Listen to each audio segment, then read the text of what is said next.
and I'm the Assistant Budget Director for Charleston County. And welcome, thank you for coming and attending the meeting. I'd like to introduce some of our additional Charleston County staff.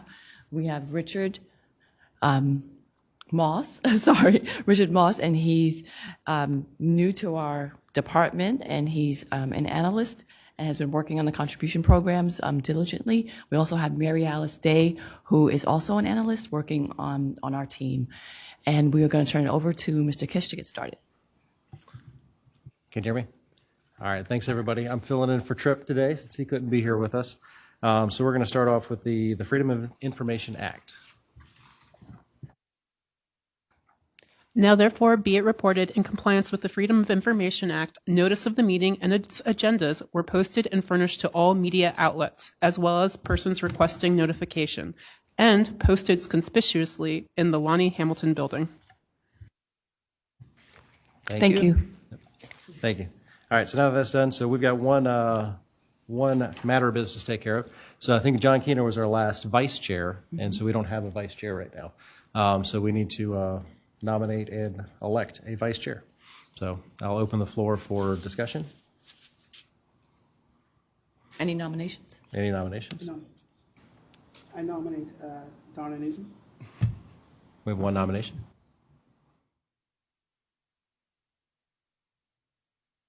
No additional nominations? Okay. Can we take a vote? We can take a vote. Yeah. Okay. All in favor of? Aye. Aye. Ayes have it. Donna is now vice chair. Congratulations, Donna. Thank you. So can you proceed with the number 3? Continue on. Oh, you can be, sure. So I'll continue on. So we've got Donna is now our vice chair. So next up is minutes from November 1st, 2023, the last time we met. So everybody take a look at those, and if you agree with them, we'll look for a motion to approve.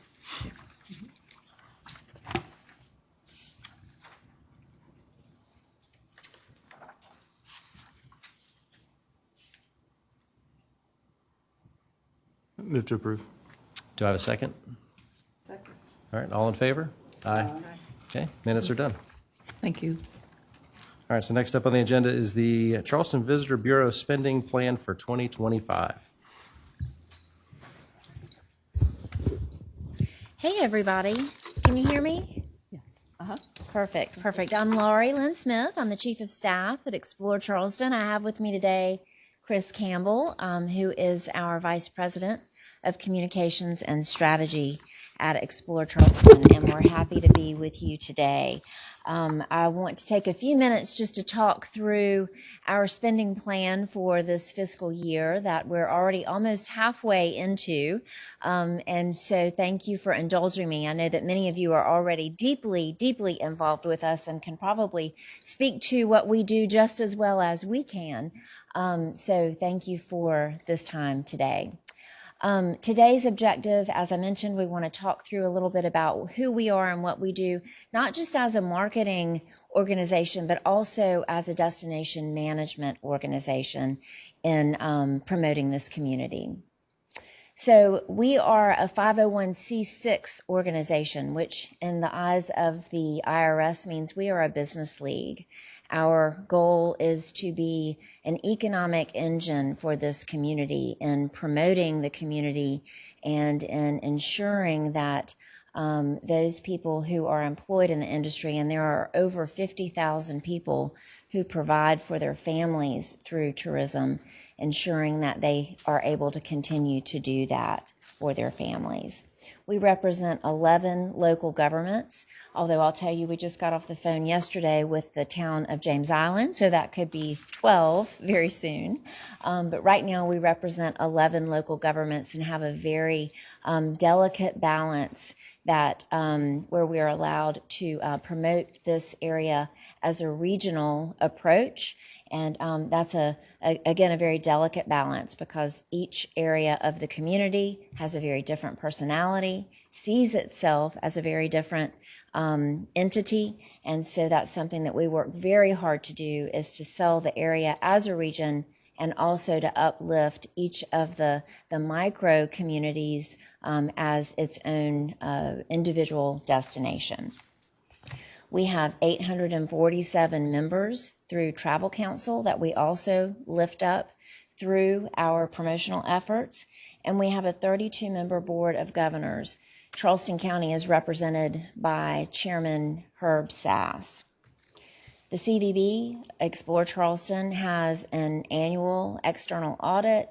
We also produce a tax return, which is known as a 990 for a nonprofit, which will be due this Friday. I just finished reviewing it last night. And we produce a UBIT, which is known as a 990T, which means we produce an additional piece to our tax return annually. Our purpose is to unify and lead the local travel industry in promoting the community. Our goal is to produce the highest visit for our community, not to produce mass tourism. It's important to us to maintain the integrity of the community, not just to have masses of people here. We have a certain number of hotel rooms, and we want to get the most that we can for that hotel room per night, and for those people that are spending the night in that hotel room to go out into the community and spend money eating and shopping and touring and doing all the things that visitors do.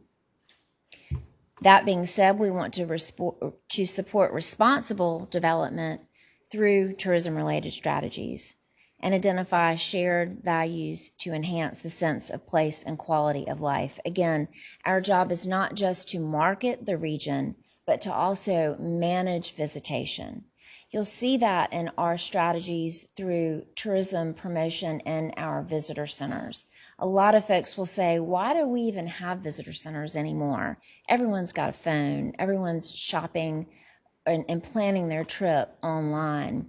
Well, we know if we can be face-to-face with a visitor, that we can help them to be a better visitor to our community. And we still see nearly 1 million visitors through our 4 visitor centers annually.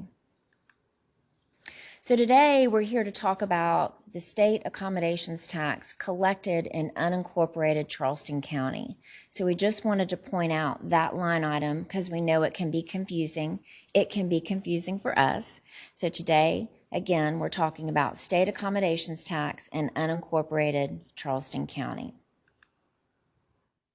Our plan for the $185,000 that we're looking to spend is $96,000 in advertising and publications and various platforms, including print, digital, streaming platforms, which only continues to grow, various websites, social media, and research is the root of everything that we do.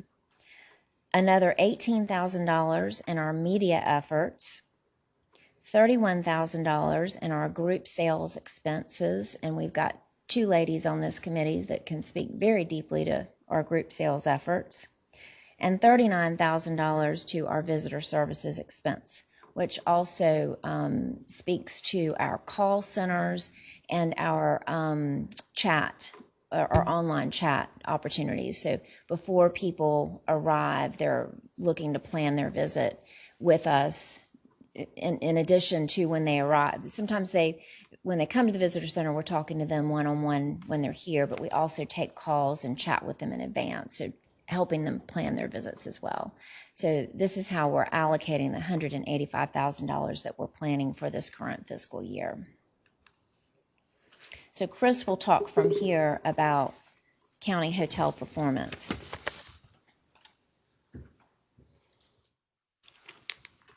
Thank you, Laurie. Good afternoon. As Laurie mentioned, one of the major areas we invest in is research, and not just market research and better understanding our visitor, but also understanding, to the extent possible, the performance of the 2 primary sectors of overnight lodging, which are, of course, hotels and short-term rentals, vacation rentals. So I wanted to start, before jumping into a couple examples of what we're doing from a promotional standpoint, we want to share a little bit of an update on how is the market performing as a whole. These are all county-wide numbers you're seeing, and do please note that everything is a year-to-date number. So we're comparing January through September, which is the latest we have for this year, against the same period dating back to 2019. Obviously, we use that as a marker because of the pre-pandemic period. That was our best year before COVID, and everything is sort of centered around how are we doing in relation to that. And many of you at the dais live in this daily, so I know you understand that all too well. Basically, the short story is hotel demand, we're very fortunate, carried through the strong momentum from 2022 through 2024, from 2023 into calendar year 2024. We did see a little bit of a pullback, and we weren't surprised that there would be a little more volatility as we got farther from the pent-up demand. We saw a little bit of a pullback in July. The summer was a little softer, the hoteliers will say, and that tends to resonate then in terms of the retail and the tours and the attractions. But the fall has picked up a bit. And the best news is, in conversations as recently as last night, November and December are looking very good according to what we're hearing from most of our hoteliers. So we have this great momentum coming off of COVID. You can see that year-over-year growth. What we're predicting for 25 is essentially entering a period of stability.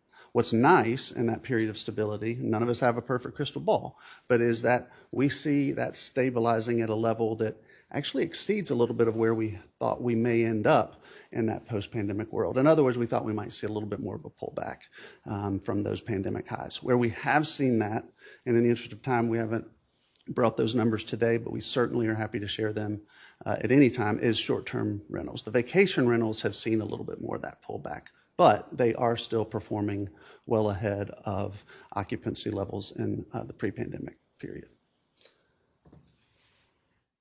And there we're just, instead of room nights sold, which is the apple to apple, we're displaying occupancy and daily rate. So the last thing I'll touch on here is the final three bars where you see South Carolina, South Atlantic, and US. Benchmarking has become ever more important in this post-COVID era. And we look at several different data sets to do that. One we look at monthly is how we're doing on all these metrics against the state, against South Atlantic region, and then as well as against the nation. And month over month, certainly year over year, we do continue to outpace our those averages across the industry. So that's a little bit about where we are, a little touch on what we see from a demand perspective going forward. How do we ensure we maintain that momentum? How do we actually put that into action? And how do we, of course, try to be the best stewards of the investment you all make in us? So it's all still centers around those same 6 pillars. Research continues to indicate these are the same 6 things that resonate with people, and we don't shy away from that. So that history, that food scene, the outdoor options, the thriving and continuing to grow arts and culture scene, and of course, the iconic shopping.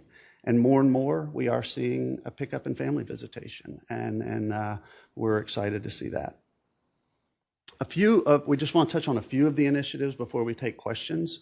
Some of these things are obviously in motion. As Laurie mentioned, we're already into the fiscal year.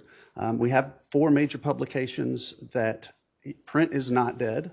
So all of these are available digitally, but we often get asked, there's still hundreds of thousands of visitor guides that end up in people's hands annually. Daily, there are those walking out from our visitor centers or being mailed out of our mailroom. Likewise, there's a destination planning guide that's geared a little bit more towards, or very much more towards those meeting planners and advisors that are welcoming those groups and that important corporate audience. Of course, the wedding guide, we are very much a wedding destination. There's a lot of businesses that we know depend on that, and we wear that proudly that we are now one of the top destinations for weddings in the country. And the newest is the Explore Black Charleston guide. And I'll actually, that's in print and has been in print, user error there, has been in print since June, I believe it was, of 23, right, Laurie? June of 23 has been incredibly well received and is an opportunity for us to connect and promote Black-owned, Black-led businesses that have any kind of visitor-facing context. And it worked out fortuitously that first came out around the time the IAM was opening, and we literally ran out of our first print very quickly. So we're excited to continue to expand on that, and that's a big step towards us continuing our efforts around being an inclusive destination. One of the things some of you may be familiar with is we used to have African American Voices site that was a very important opportunity to tell the stories, the hard stories, some of them, about that part of our past. We have completely refurbished that, if you will. So it's not that this is a all-new site. It is very much now branded under the exploreblackcharleston.com, but it is a much more robust site where that African American Voices content meets the more visitor-facing content. And that is a byproduct of some of that destination management work Laurie mentioned and some of our work with our Heart for Hospitality Steering Committee on how we can best ensure we are a truly inclusive destination. The other site that we have renovated or refurbished, if you will, is the Charleston area beaches. So we have those 5 island communities, of course, very important to the county, very important to our destination as a whole. And we're very excited about that content being recast in a very fresh way. Probably the thing I'm most excited about. So as the unincorporated county, right, the representatives of that particular part of the ATAX puzzle, the Dunlin, obviously you heard me reference earlier in research, the inventory, we look at those inventory numbers carefully. This is a big year for unincorporated Charleston. This is the 3rd hotel opening in unincorporated Charleston. There's one in West Ashley. I always have to remind myself of the donut holes. So the Town Place Suites, and then there's a Cambria and Mount Pleasant that are actually those unincorporated hotels, unincorporated Charleston County hotels. Well, many of you know the Dunlin. If not, I strongly encourage you to take a peek over there on Kiowa Island, or excuse me, Kiowa River, just outside of Kiowa Island. A beautiful property that we're excited to be working with on a number of fronts, because it is very much a leisure destination. It's got incredible event space. It is a group, an opportunity for great group travel. So all of our sales and teams across the board do have wonderful opportunities to help promote that new resort. And it is very unique. And it actually, right now, I would say, on a whole, is the highest ADR in the market. So very important, and I would expect to see some of that translated into some revenue in this first full year of them being open. And what we're doing there, and you see in the upper right, is things that certainly they do some specific marketing that they want to do with us, but we also do and put some of these dollars behind promoting them and things like these on our social media or other ways we can help lift them up as part of our plan that Laurie outlined from a ATAX perspective. We've also seen great traction, and we continue to expand our efforts in out of OTT, over-the-top marketing, the streaming platforms. We proudly say that you cannot skip through ours. So our view rate is forced, but it's high, like 98% high. But this is not necessarily new. We've been doing this for a couple years, and it continues to gain more and more traction. This is where we get to play not only in our 6-hour drive market, but also our direct fly markets, which continue to grow, and I'll touch on that in a moment. And we have an opportunity here to, for the first time, do some segmentation where we're not just putting one streaming commercial out there. We actually have one that is beaches specific. And the way all that stuff works in terms of how they are able to more carefully target whose screens it pops up on, that is actually a new way we're able to work with Sinclair and get content into those different markets. So we now do beaches and then a general industry, community-wide advertisement as well. And then I'll end on one of our favorite topics, and that is continue to grow our air service. So from an air service perspective, it has truly been an incredible recovery that has gone from 5%, in terms of our numbers when we went from 19 into 20 to now far eclipsing where we came from in that previous high in 2019. whereas we were at about 4.5 million passengers then, we're looking at 6+ million passengers last year and on track to exceed that in 24. It's not just about numbers, though. One thing, this is part of management because it's about quality of life for us to go the places we want to go. So that's very important. And these planes won't bring people here if they don't think we will get on to go where we need to go. But it's really also important about bringing in other parts of the country that just simply it's not attainable from a drive market. So we have now expanded all the way coast to coast, north to south, and are excited last year to resume international service with the Air Canada flight to Toronto. So the picture now is truly outside of just our country alone, and we are excited for that to continue to build into destinations beyond and carriers beyond what you see here in terms of those statistics. So with that, we would love to welcome any questions. We continue to look forward to the rest of 25, the fiscal year 25, and we feel like we've got a great start, and we know there's much to be done in the next 6 to 8 months as we move through the second half of the fiscal year. And Laurie and I would be happy to answer questions. How often are publications updated? I'm sorry? How often is publications updated? So the web content can be updated, of course, more real time. The print publications, it depends on the publication. Some of those are annual, and some of those are every 2 years, I believe, with the Destination Planning Guide. Was that correct? And then we're now doing continued print. We're doing quarterly runs of the Vacation Guide. So if need be, there could be changes made between printings. Explore Black Charleston, we print as it runs out, and that is an opportunity so that if somebody wants to participate, we can add them or take them out between printings. Do you have African Americans on this editing for the Explore Black Charleston? For the editing, Are working on this at all? yes. Oh, yes, ma'am. Okay. Yes. And one more question, I'm sorry. Sure. Why is this separated and everything is not combined into one? Why do we have a separate one for Explore Black Charleston? That are Black Americans, Black Charlestonians not doing the same thing? Are visitors coming, not looking for some of the same activities? Or, I mean, is this information also in the other magazines? Well, go ahead. You go ahead.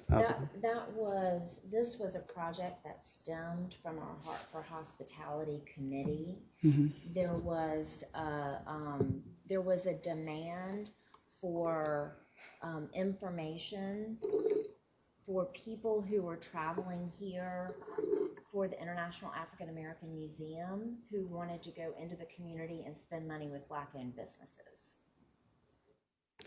So it's in other places also too. It's incorporated into the other magazines. I'm sorry. The Black Charleston. Okay, the Black Charleston experience is also covered in the other Charleston magazines. No, ma'am. Okay.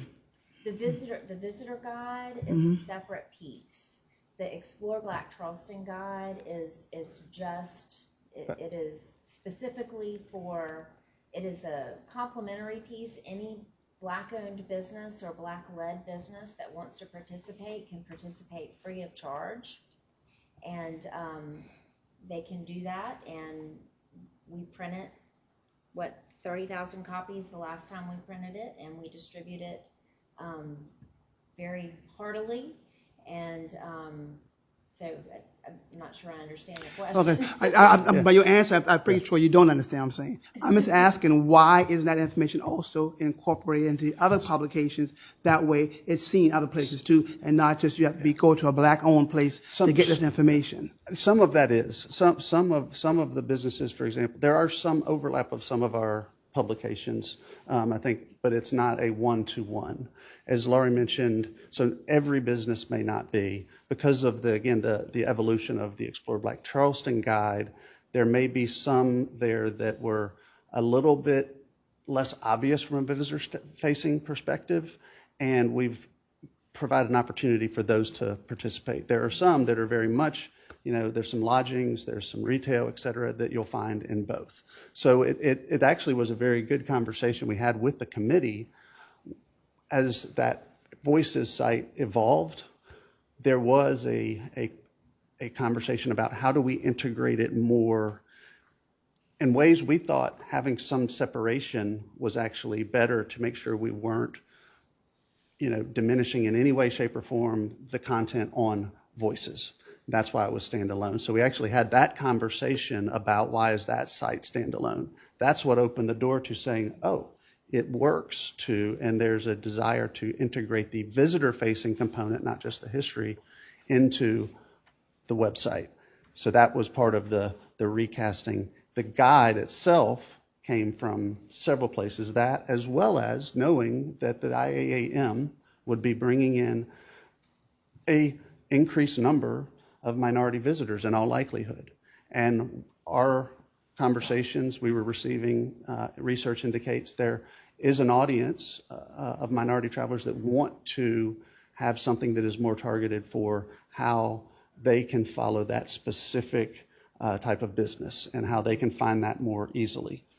So that was part of it. So it wasn't just there's not just one answer, I'm afraid. There's multiple parts to that. It truly was a multi-year process. Yeah, I know this magazine is new. That's why I'm just asking. Yeah. Was information being handed out prior to this? Prior Well, to- information was on that Black Voices, you said? Some of it was, Okay. but again, that was the history part. And the call to action was, no, let's do, through that steering committee, there was an absolute request to, no, let's bring in more of the visitor-facing type of content. We were afraid we might dilute the history, but instead we were encouraged, and we did bring the two together. And there is a direct, so you go to Explore Charleston, there's an easy link right out to Explore Black Charleston as well too. So they do try to speak to each other, if you will. Prior site was more educational, Mm-hmm. and what our committee challenged us with was putting a marketing component. I think we approached it more from a more sensitive place when we approached it from an educational perspective. And our committee said, what we want is to see cash registers ring. So have the educational perspective, but we want to see businesses on there because we want to see cash registers ring. So That's a great, she used better terms than I should. I was saying visitor facing, the marketing piece versus the educational or history piece. So thank you, Laura. Feedback on that piece? That was my next question, The yeah. the marketing Or piece, the cash register's ringing? Then that's success. Right? that's success. And That's what to make sure information is heard, it's everywhere, Absolutely. and not just in And- this one particular magazine. And Absolutely. don't get the information no But I will place else. tell you that it can be confusing to us because we have businesses that are Black-owned businesses that don't want to Yes. participate. They- They don't want to, there are some who don't want to be seen and identified as Black-owned businesses. They want to be included. They don't want to be excluded They by just saying just wanted- signal out. I understand that part. It has been a case, almost a case by case. When we were building so this, we it just- was very much one-to-one conversations. And there were some who started in and they said, nope, I do not anymore want to be identified as a Black-owned business. So it was an interesting few years Oh, walking I this know. path. I know there's quite a few Black-owned businesses downtown that don't identify as Black-owned business. I know. Yeah. Okay. So we just kind of get comfortable with uncomfortable conversations. So yeah, thank you, Laurie, though. That biggest step was bringing the educational content together with the marketing content. That's a much better way to put it than visitor-facing. And You mentioned one thing called ADR. What is that? great question. That's average daily rate. So Oh, okay. That's what it is. which would apply to both Acronyms your throw me hotels off. and your vacation rentals. And it has grown year over year in both sectors. That has not seen a significant pullback. Certainly. That's one of the things that we really grade ourselves on. If you've got 100 rooms, and you don't want to give them away at a low rate. You want to be very careful about being able to maximize the revenue that you're able to generate with those 100 rooms. So it's an art at being able to do that. And these two ladies can speak to that much more eloquently than I can. But that is one of the metrics that we really grade ourselves on is the rate that we're able to command as a destination. I know the county finance team, some weekly, others get it monthly, are very in tune to that type of data because it helps a lot of our local government teams, all of them, not only assess where they are, but also what, again, forward-looking, what are the trends? Because it is such an important percentage of the overall revenue being generated for each of our communities, and then the county as a whole. Great questions.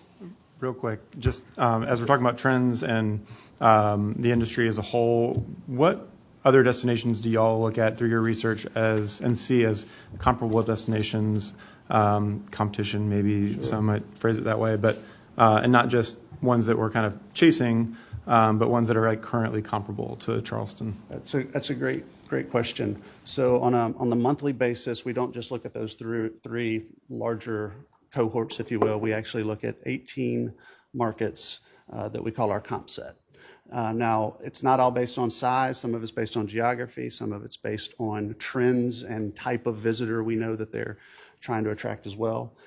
I would put in there, I know this is going, I don't like to give away our secrets, but no, it's, you've got Savannah, obviously, to an extent.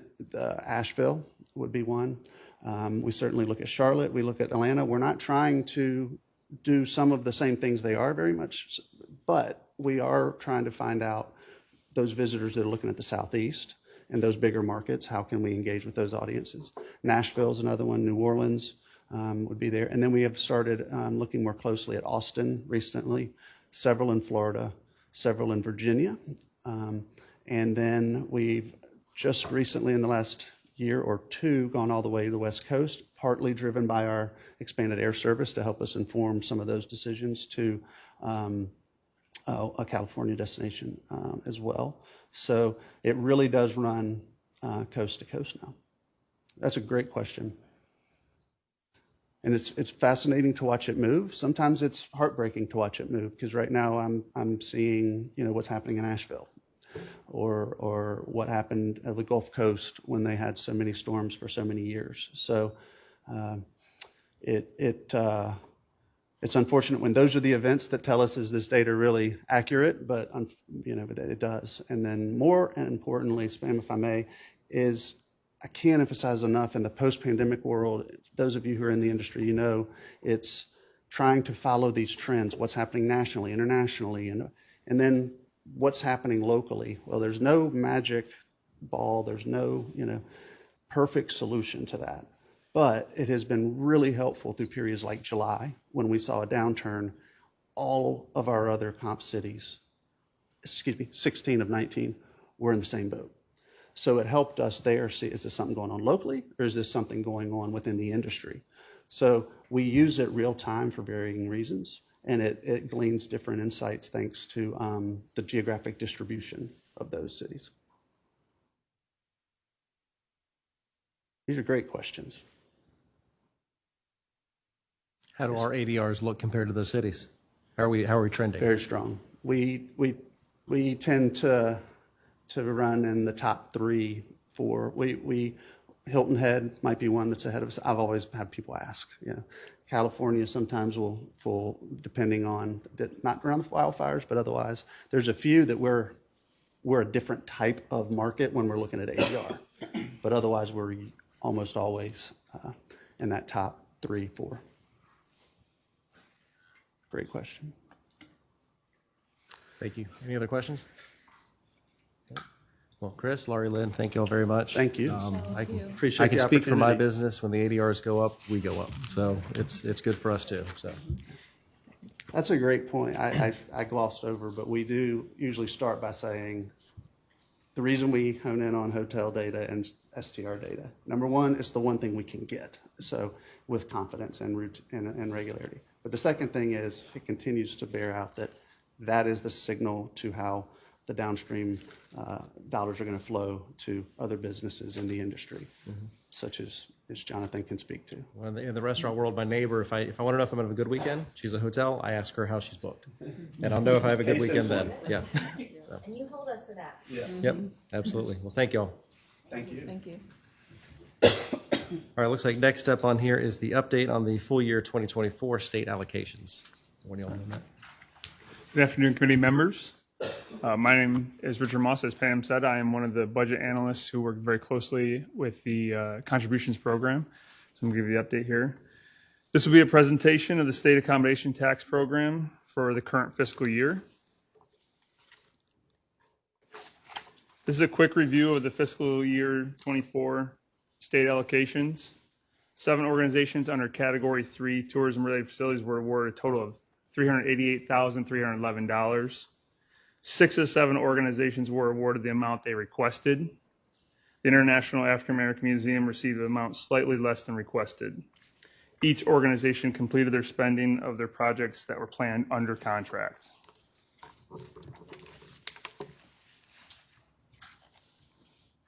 In fiscal year 25, County Council approved the implementation of a digital application process for the county's contribution program. Our department, in collaboration with the IT department, developed a user-friendly online portal application to encompass the entire contribution program. This includes the community investment, local, and state accommodation tax funding programs. The portal creates an efficient way for applicants to upload necessary documentation and also apply for multiple programs in one convenient location. Charleston County allowed ample time for submissions. The application period was from May 15th through June 30th. We also extended that application period until the end of July due to the newness of the portal. To ease applicants' questions and concerns, our department created a dedicated email box, and applicants could also directly call myself or Mary Alice Day, who is also one of our budget analysts, for any questions or concerns with their application. So now going to this year's. In fiscal year 25, the county had 11 organizations apply for the state ATAX program. These are 6 organizations that were eligible for the award process.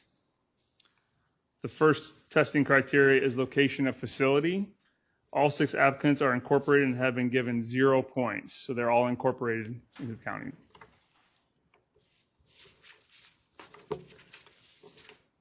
The next testing criteria is type of project. Here are the dollar amounts requested by the applicants based upon renovation, maintenance, and operation of their facility or facilities, and the corresponding points awarded.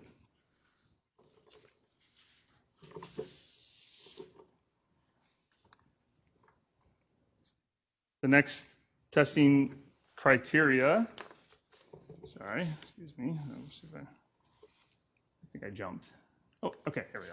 Next testing criteria is reliance on county funding. Each of these organizations has received some type of county funding, whether that was state ATAX last year or other programs such as ARPA or any other program that we have in the county that they received funding from. This was weighed against the total cost of their projects. Based upon these factors, here are the points awarded for each of the organizations.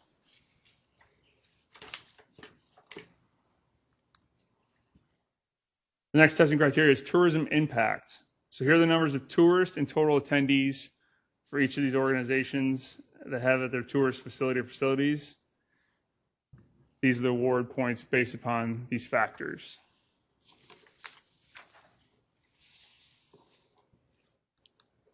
The last of the 5 is committee assessment. So these are your scoring points given by each committee member and the corresponding point average for each organization.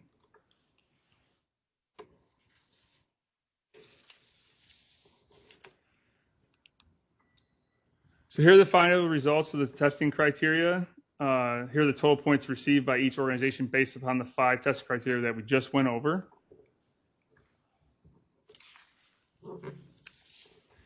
Based upon these numbers, our staff recommendations, we recommend that the committee request and recommend the approval of the applicant's awards to the county council. Additionally, we recommend that the remaining $154,090 in funds be awarded to the International African American Museum. Our department has vetted this organization as a large attractor of tourists and we find that they have the capacity to spend large amounts of the funding on the facility renovation and maintenance projects within the fiscal year. Want to go from there, Pam? Questions, concerns? Does anyone have any questions on the presentation? I've got one question. So the IAM, they did not apply this year? They did not apply this year. And after we vetted all of the applicants and we saw that there was excess funding, what we did look into is that they are capable of spending the funding. We vetted them thoroughly with regard to their documents and their process. They also do a lot of renovation, and their heavy tourism impact. So after careful consideration, we thought that would be the best use of funds at this time. And we thought, based on last year, we had 7 awardees. This year we had 6. And last year, IAM was included. So this year, we thought just having them as the 7th would be appropriate. And not to say I don't want to give it to them, but is it a bad precedent to set to give it to somebody who didn't apply? I'm just thinking future,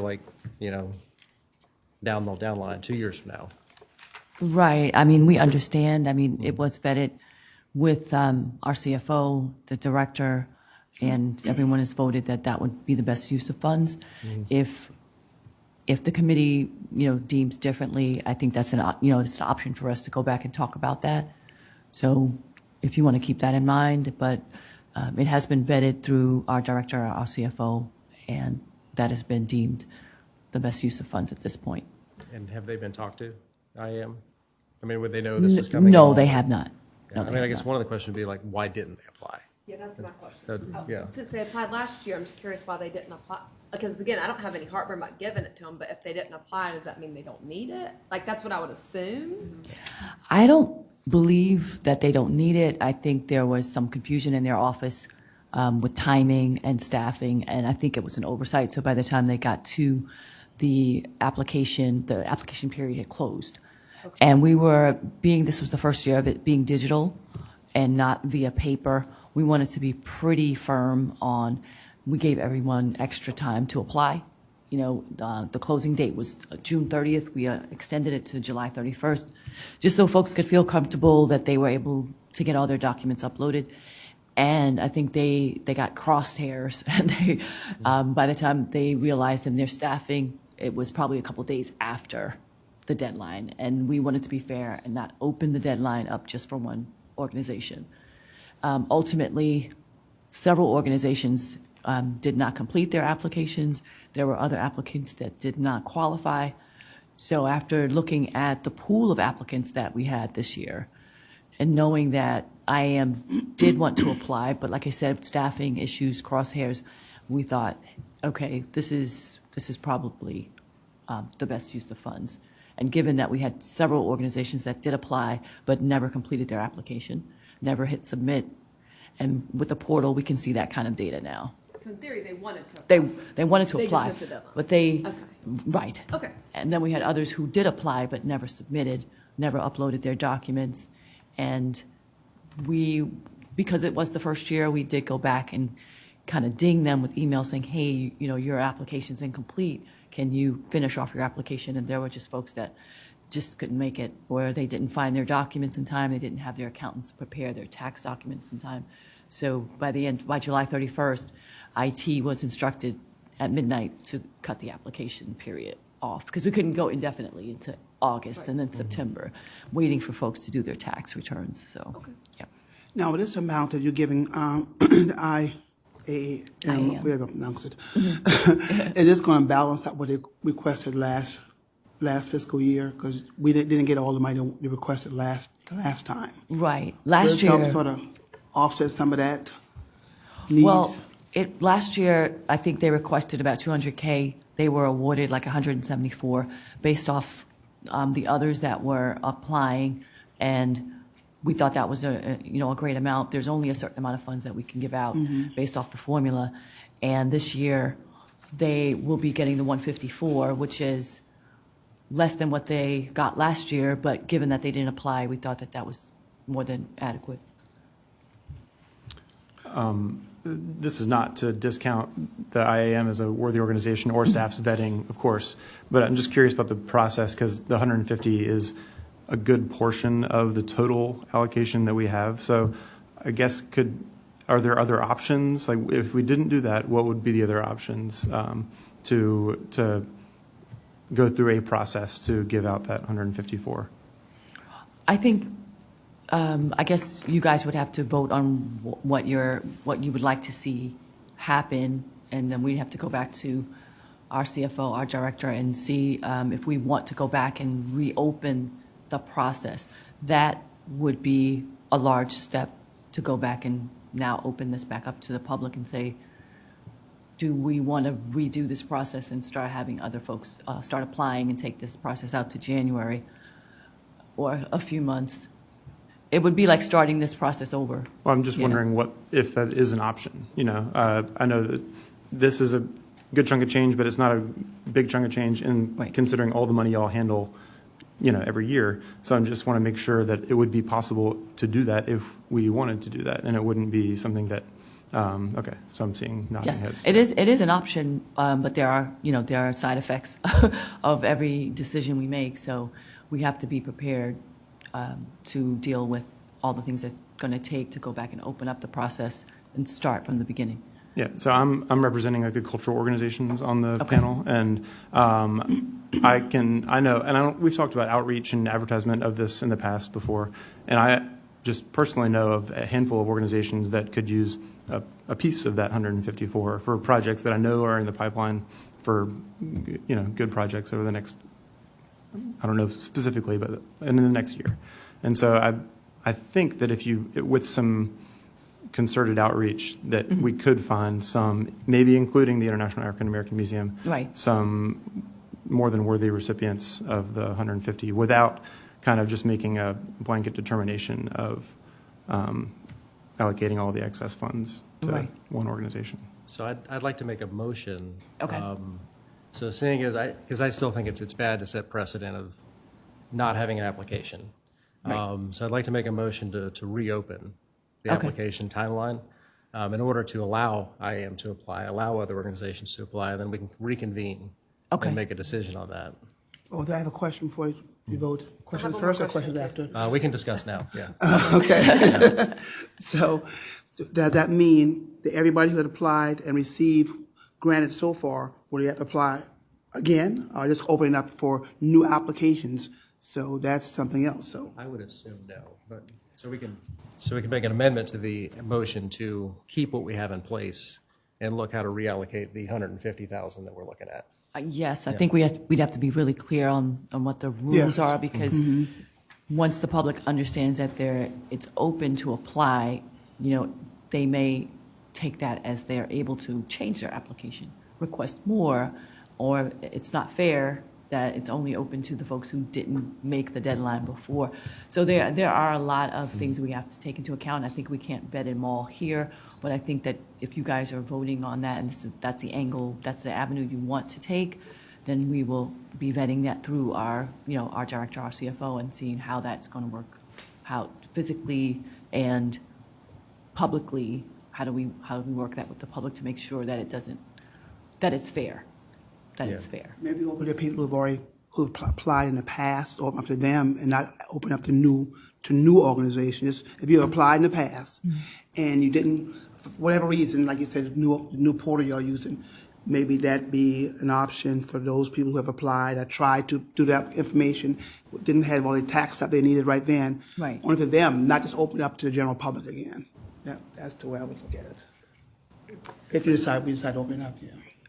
Can you just refresh my memory? There's the raw award and the capped award. So like some of these businesses are getting like half of what they asked for. Correct. Can you explain to me what puts the cap on the award? Like why we couldn't give them more of what they're asking for to redistribute the funds a little more evenly? Like if someone actually did apply, but they're like Charleston Museum asked for, looks like 87. Is that the raw, or they're asking for 48? Correct. Right. And we're giving them 48. We're giving them 48. So what's the raw award? What is that number? Can we go back to that page where you had them listed out? Yes, I can Right. bring that back Yeah. up. Yes, Yeah. ma'am. Let me go back. Because like it says raw award 85, but they asked Right, for this 48. page right here is what you're looking for. Yeah. Yeah. So what does the raw award mean? So the raw award is just a straight calculation of the points that are calculated. So let's say, for instance, you've got 50 points for your specific organization. That, as a percentage of the total points, times Okay. that available funds would give you that number. So that number, The capped award is what they asked for. right, the cap The cap award award is what they asked for. Okay, And thank so you. we're not actually awarding more than the 48. I was wondering if the raw award was what they asked for and the capped is what we're giving Oh. them. But now that you're saying that, I can Yeah. see that the capped award, that's what they asked for. That's what they so asked we're giving for. it to them at 100%. Correct. Okay, And so talking thank about you. the participants, so in the applicants, that's part of the concern is you were saying the timeline matters in this as well. So when we open it up, I mean, they have to spend that money within the fiscal year.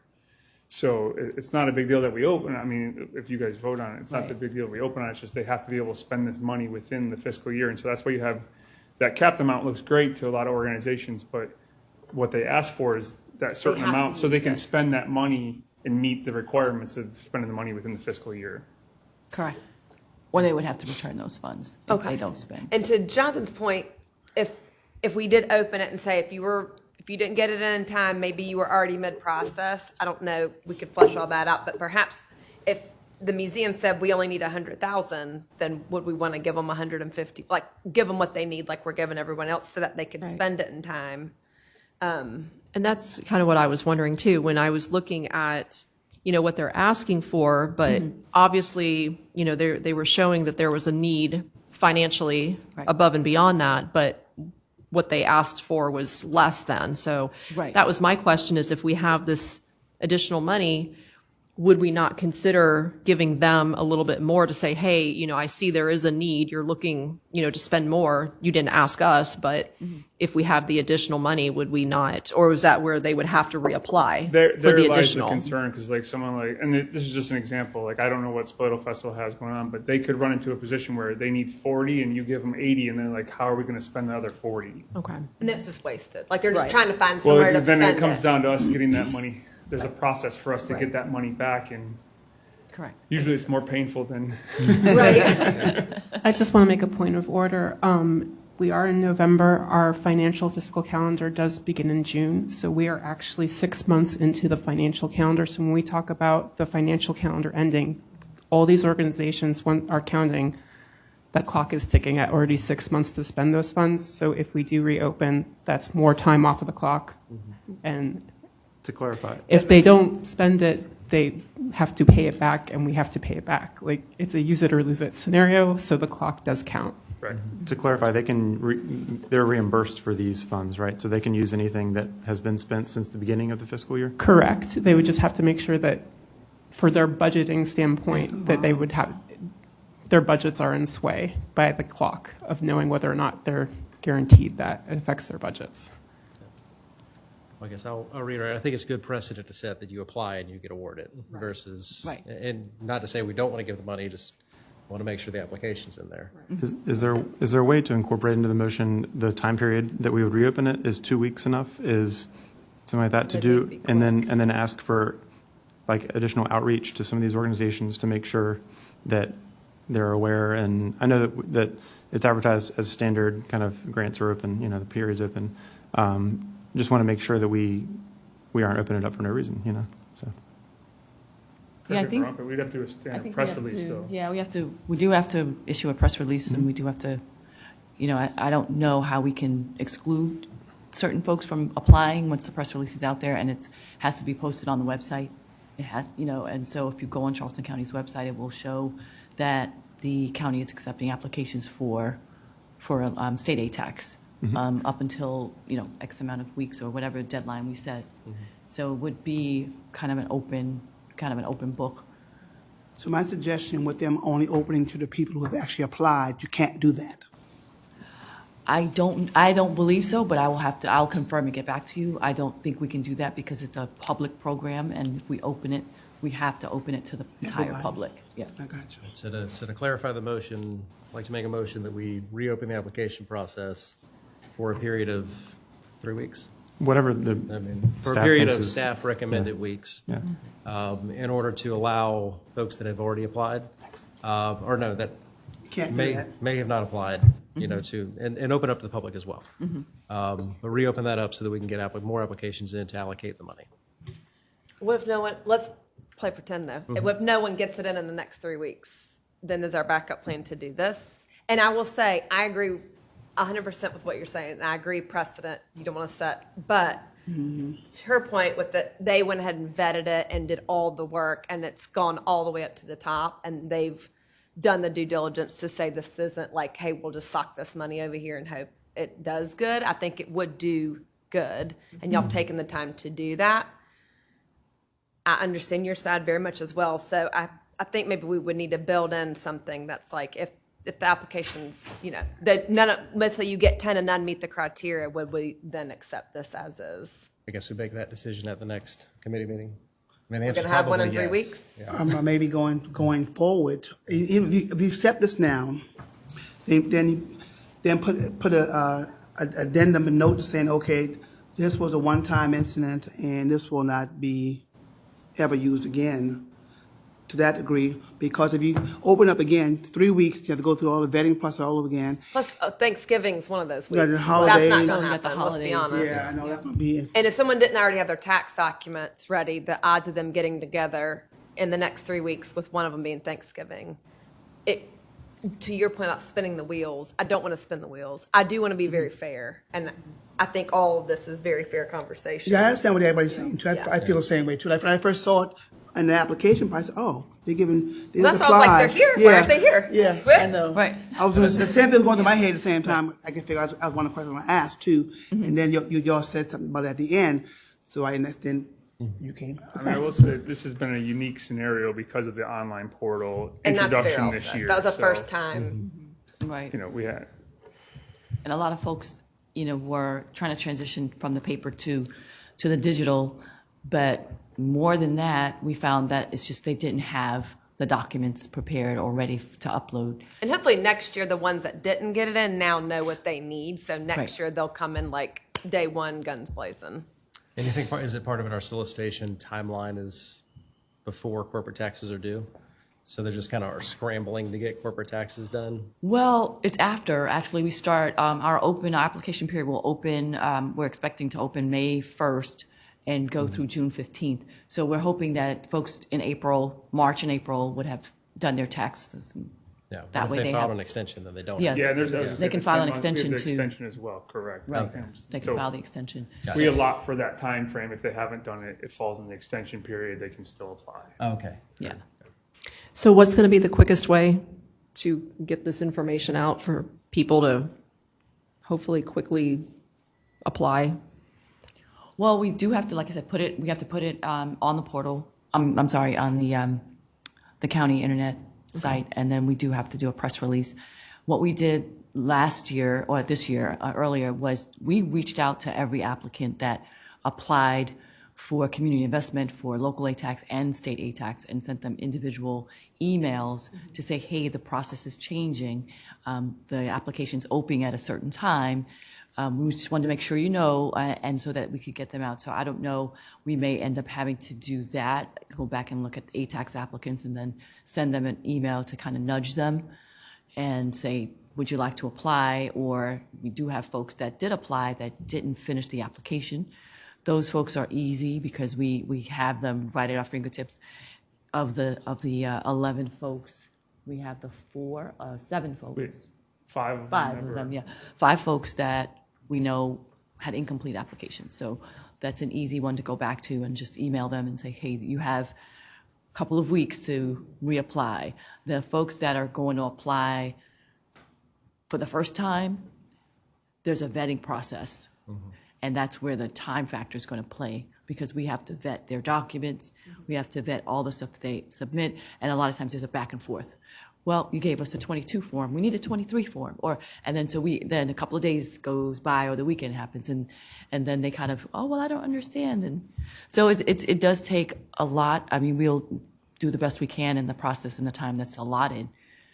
And sometimes we're waiting to, get communication back from those applicants that have missing documents or incorrect documents. So So in essence, realistically, you'd have to open up to everybody. Vetting process is not going to be 3 weeks.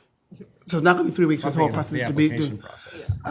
But that would have to take place after you have advertised. That's about a couple weeks advertisement. So you're looking, and now we're into January. So go with the motion. This is now we into January for the application process, which that's if you do 3 weeks in January, now you got to do all this process of vetting the application again. So now, okay, now we're in February. This got to be done by June. Right. Well, the money's got to spend. Money has to be before spent by June. But that's what I'm saying. Right, They got to right, spend it by June. We can't make, yeah. Right.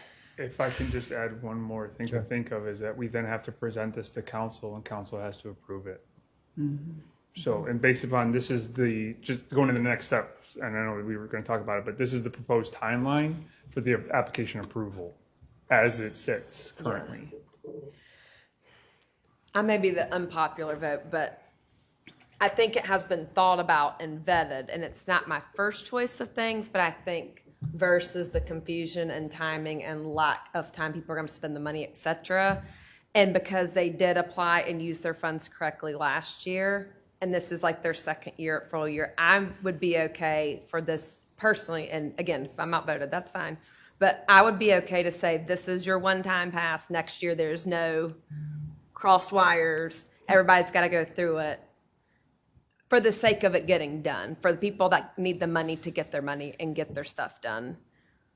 But I agree it's not exactly fair with the process, but I think at this point in time with where we are with those dates, I think it could be the best solution for this one single time. But I'll go with the group. Okay. All right, well, I guess I'll Do you put, want to take a vote? Did you yeah, want- so again, the motion on the table is to reopen the application process. So all in favor? Aye. Aye. All opposed? Ayes have it, I guess. Okay. So, okay, so now we're looking at February. That's my concern. I understand we all voted. My concern, I know people have organizations that want to apply, but correct wasn't done this time, and this should have been discussed. Maybe y'all should have brought it to us prior to this or something. But at this state in the game right now, I'm thinking it's not feasible. So that's my comment after the fact that it's not feasible for us to go through this process all over again. Can I make a note before we adjourn?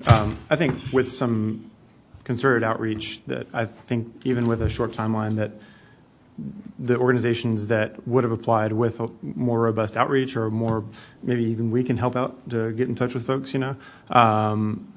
that maybe the organizations that would have applied initially will apply this time around. And so the pool of folks that we end up awarding money to, which is about a third of the total money that we have to give out, will get it. So, and I just don't want council asking questions either. If they get up here and ask about the process, which they're good about not questioning us, thankfully.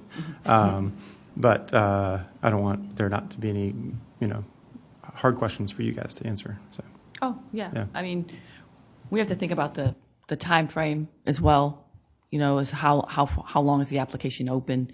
Because if you leave it open too long, then the vetting process becomes tedious at that point, because now you're into the holidays and you're into budget season and there are other things that are on the plate. So I think it'll be a quick, tight, in my mind. Like I said, it's not up to me, but we are the ones that are vetting the applications and making sure it's a fair process and helping the applicants give us what we need. We spent hours and days going back and forth with applicants saying, okay, go get your tax documents. We'll wait, we'll extend it, we'll wait. And so we have to keep that time frame short. Application period's open for 2 weeks. It has to shut down in order for us to vet the folks that have decided to apply. So we can't leave the I application. think we could get some great applicants. My concern is your ability to vet them in a timely manner that then allows everyone to use the money that they need to. Right, yeah. But we'll see what happens. And I don't disagree. Right. Yeah. Yeah. thanks to y'all for all the work that you're doing on this too. So I appreciate it. Oh, yeah. Yeah. Thank you. I'm just going to finish up. So this would have been the proposed timeline without the new vote. So we'll figure out the dates for the new timeline when council will approve it, and then we'll get the award notifications out. This is the proposed timeline for FY26 for y'all. Just realize that it will be, anticipate next year we'll be doing this earlier. So again, because of the uniqueness of the situation this year with the introduction of the online application, obviously we pushed the dates, but we'll be hopefully, again, sticking with this schedule. This is our plan right now for application process for next year for FY26. And so we'll start May 1st through June 15th. And then the process will go from there. So that'll be a little bit earlier. The last thing is these are the tentative dates for the meeting for next time you all meet. But again, I know we're probably going to have a new one here because of the new vote. So, but this will be for next year. Again, next year planning for FY26. Look at October timeframe for the FY26 awards. I don't know if you have any more questions. Are we able to meet virtually? Is that a possibility? I don't even know. I think so, but I'm not sure. Okay. I know I've seen council meetings where they've done some virtual meetings, but I'm not sure about this one. Okay. Yeah, we could check into it though. I think do we have a motion to adjourn? Yep. All right. All in favor? Aye. Thank Thank you. you. Thank you. Thank you so much. Appreciate it.